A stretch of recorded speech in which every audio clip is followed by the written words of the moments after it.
Hello everyone and welcome back to another video from Finance and Crypto Guide. In this video, I'm going to show you how to log into your HR account on the Lbrands website. So let's get started right away.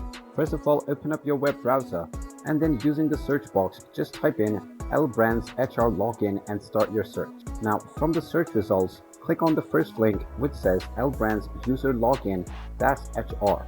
Once you click on this link, you will be redirected into the login page for Lbrands. Now, within the username section, type in the username that you have been given while signing up to your HR account, and then underneath, type in your account password. You can also choose your preferred language using the drop-down menu, and after typing in all of these information, click on the Go button, and this will log you in to your HR account with Lbrands right away.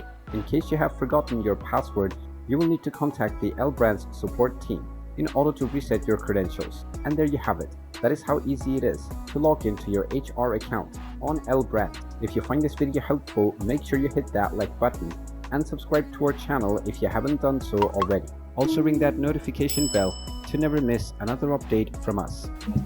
Thank you for watching and I will see you again in the next video.